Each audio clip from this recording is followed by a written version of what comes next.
Olá pessoal, bom dia, boa tarde, boa noite ou boa madrugada. Eu sou Gustavo Cisneiros, muitos já me conhecem, aqui de Recife, Pernambuco. Professor, o sotaque não engana, é verdade. Para você que não me conhece, eu sou juiz do trabalho aqui no TRT da 6ª Região e no final do vídeo eu vou falar um pouquinho sobre a minha história.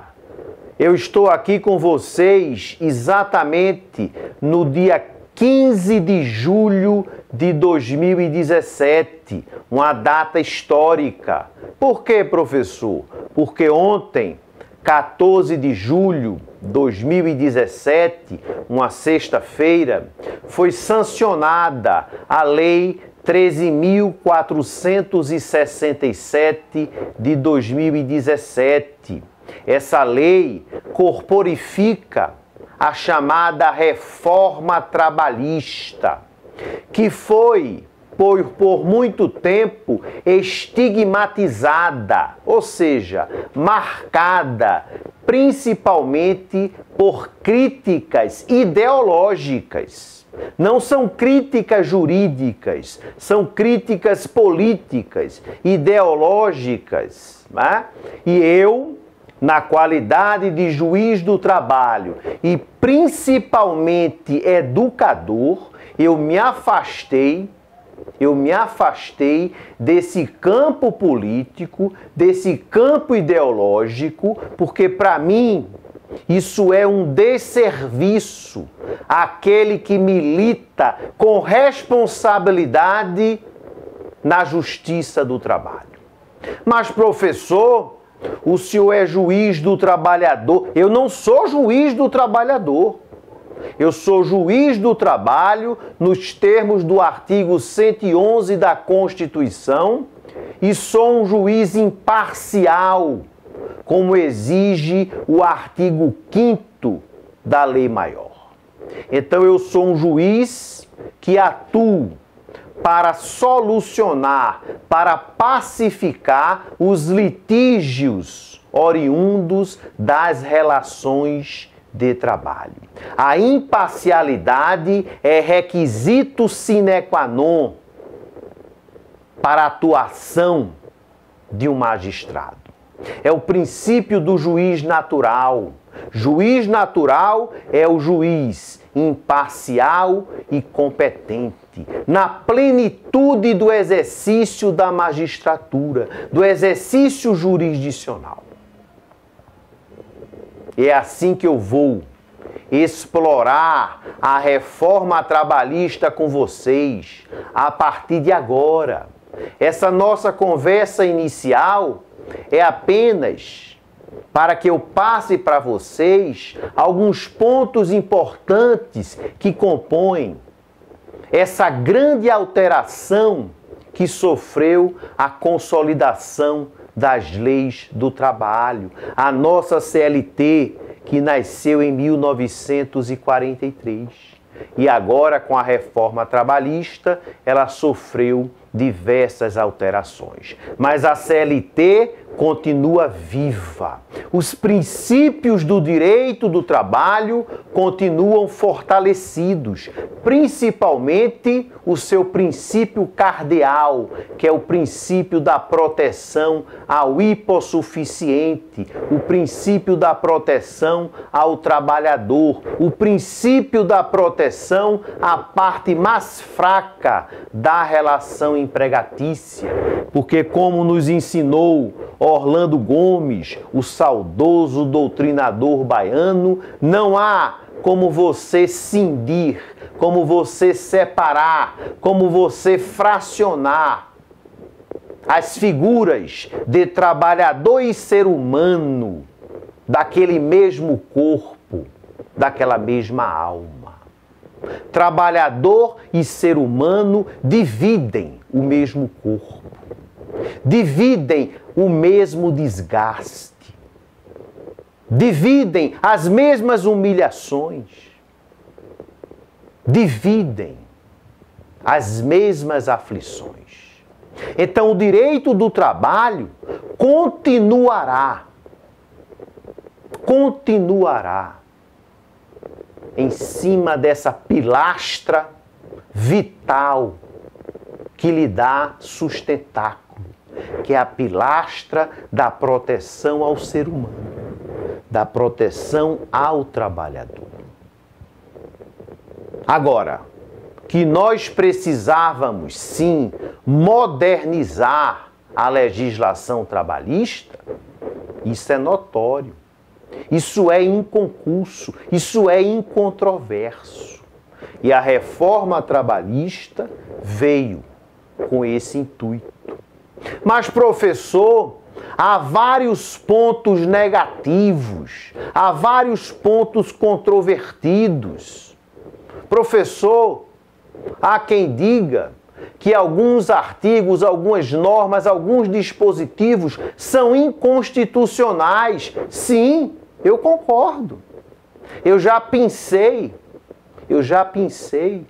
algumas alterações flagrantemente inconstitucionais. Por exemplo, a limitação dos honorários advocatícios na Justiça do Trabalho no teto de 15%. Isso é um absurdo. Fere o princípio da isonomia. Na isonomia, eu tenho que tratar de forma igualitária os iguais e de forma desigual os desiguais na medida de suas desigualdades. Então, me explique, por que o advogado que atua na área civil, ele tem direito a honorários advocatícios sucumbenciais de até 20%, e o advogado que atua na seara trabalhista só tem direito a honorários advocatícios sucumbenciais de até 15%. Me explique, me convença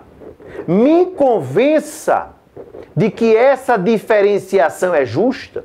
Me convença de que essa diferenciação é razoável, é aceitável.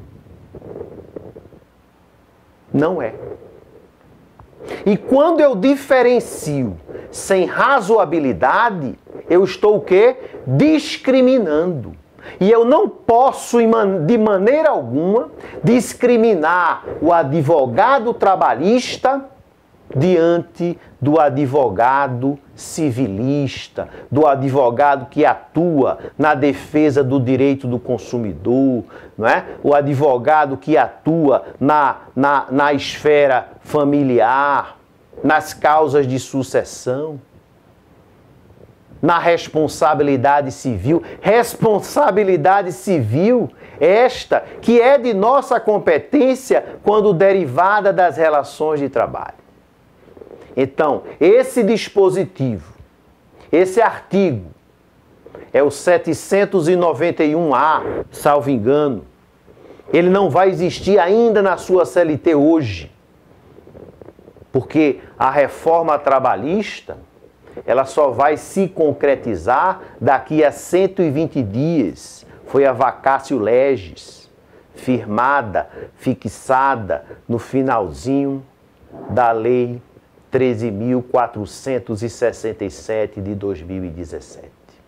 Eu, juiz Gustavo Cisneiros, atuando atualmente na 14ª Vara do Trabalho do Recife, jamais limitarei honorários advocatícios a 15%, jamais, porque esse percentual de 15%, historicamente, ele deriva dos chamados honorários advocatícios sindicais, previstos inicialmente na Lei 5.584 de 70, percentual máximo que já tinha sido espancado pelo TST na súmula 219, quando o TST disse que não havia motivos para que o advogado do sindicato não tivesse direito aos mesmos honorários advocatícios sucumbenciais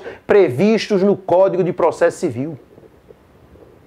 Então é uma norma fadada a ser ignorada pelo magistrado.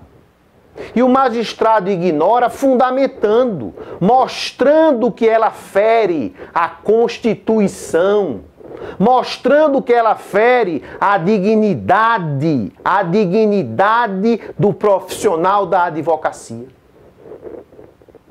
E meu despacho, meus fundamentos sentenciais para daqui a 4 meses, né, eles já estão prontos, aqui ó, no meu HD. Princípios são valores, como diz o CPC, logo no seu início. O nosso novo Código de Processo Civil são valores. E os valores estão acima da lei. Porque os valores não estão limitados pelo tempo. E o princípio da isonomia é um valor. E o princípio da dignidade da pessoa humana e da dignidade profissional é outro valor. Então não pensem que Gustavo Cisneiros está a favor da reforma trabalhista ou contra a reforma trabalhista, porque nós estamos vivendo uma triste realidade de anjos e demônios. É como se o bom senso, é como se a razoabilidade, tudo isso tivesse sido soterrado, enterrado, fulminado, estraçalhado, metralhado na nossa sociedade. Ou você é contra ou a favor. Data máxima venia. Isso é pura ignorância. Fruto da desídia de quem não tem disposição e capacidade para estudar. Isso mesmo, estudar a lei. E é o que eu estou fazendo. Professor, o senhor encontrou anjos na Lei 13.467 de 2017? Sim. Eu já postei, inclusive, a dica número 1, mostrando que o empregado que trabalha em regime de tempo parcial, que passará de 25 horas semanais no máximo para 30 horas semanais, ele terá direito à duração de férias consagrada na CLT para todo e qualquer empregado, que chega a 30 dias. E com isso, ele poderá vender 1/3 das suas férias, nos termos do artigo 143 da CLT, converter 1/3 das suas férias em abono pecuniário. É uma alteração boa, é uma alteração bem-vinda. Outra alteração angelical, a possibilidade de uma ação de homologação de acordo extrajudicial, com um detalhe magnífico, sem direito a jus postulandi. O que eu estou dizendo?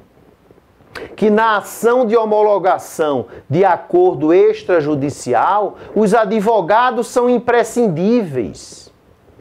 E a CLT, ela proíbe, com essa reforma trabalhista, que um advogado só atue para ambas as partes. Cada parte terá que ter um advogado para fins de homologação de um acordo extrajudicial, a ação prevista na legislação processual comum, no CPC, na lei dos juizados especiais. E eu fico feliz, sinto-me realizado, Porque nas minhas obras, tanto o processo do trabalho sintetizado, quanto o manual de audiência e prática trabalhista, eu já defendia a utilização dessa ação. Inclusive, ela integra o portfólio do PJE. Se você entrar no PJE, aparece essa opção. Essa opção. E agora a CLT vem consagrando-a para tentar diminuir, pessoal, o escárnio de reclamações simuladas na Justiça do Trabalho. Pelo amor de Deus, ninguém aguenta mais aquele faz de conta, aquela hipocrisia, aquela falsidade. E o advogado saiu fortalecido com essa reforma trabalhista neste aspecto. Um ponto bom. Agora há, professor, demônios na reforma trabalhista? Sim, sem dúvida alguma. Viu? Algumas previsões que merecem, e eu vou usar uma palavra aqui pesada, merecem desprezo do intérprete e aplicador do direito. Eu chamo a atenção daquela situação de o empregado, de o trabalhador não comparecer à audiência e a reclamação ser arquivada. E aí a reforma trabalhista condiciona a dispensa do recolhimento das custas à comprovação de um justo motivo para o seu não comparecimento. Trata-se de uma norma iníqua, perversa, e que tende a ser ignorada pela Justiça do Trabalho. Porque fere diversos princípios. Porque os benefícios da justiça gratuita, inclusive no Código de Processo Civil, quando concedidos, eles se irradiam de forma incondicionada. Você criar condições para a efetividade dos benefícios da justiça gratuita, para mim, é um erro processual grave e que nós iremos corrigir. Por que nós? Porque nós, advogados, procuradores, juízes, desembargadores, ministros, nós somos os intérpretes da lei. A legislação não é autográfica, como alguns deputados podem pensar. Não imagine que eu sou um poste e vou literalmente aplicar uma norma, uma lei, uma regra. Não. Eu sou um intérprete. Eu tenho esse poder chamado jurisdicional, que vem do latim jurisdictio, dizer o direito. E para dizer o direito, eu preciso me utilizar das técnicas de hermenêutica jurídica, interpretar as normas em consonância com os princípios, não só trabalhistas, mas os princípios gerais do direito. E esse exercício de hermenêutica será feito. E aquela norma que estiver ignorando a realidade, ela será ignorada pelo magistrado trabalhista. Porque a Justiça do Trabalho continuará atuante para afastar iniquidades, perversidades, quer em relação a uma parte, quer em relação a outra. No ápice da importância que tem na estrutura do nosso poder judiciário. Não deixem de acompanhar os vídeos que se tornarão comuns a partir de agora, além dos textos chamados dicas sobre a reforma trabalhista. E Gustavo Cisneiros, que é juiz do trabalho aqui no TRT da 6ª Região, palestrante, professor de Direito do Trabalho e de Direito Processual do Trabalho, autor dos livros Direito do Trabalho Sintetizado, Processo do Trabalho Sintetizado, Manual de Prática Trabalhista para a OAB, Manual de Audiência e Prática Trabalhista, que está na 3ª edição, voltado à advocacia trabalhista, e coautor de 2 obras coletivas para a primeira fase do exame de ordem. Gustavo Cisneiros estará aqui à disposição de todos vocês para nós enfrentarmos essa nova luta, esse novo desafio que é a reforma trabalhista. Tá certo? Fiquem com Deus e tenham fé. Beijos em todos.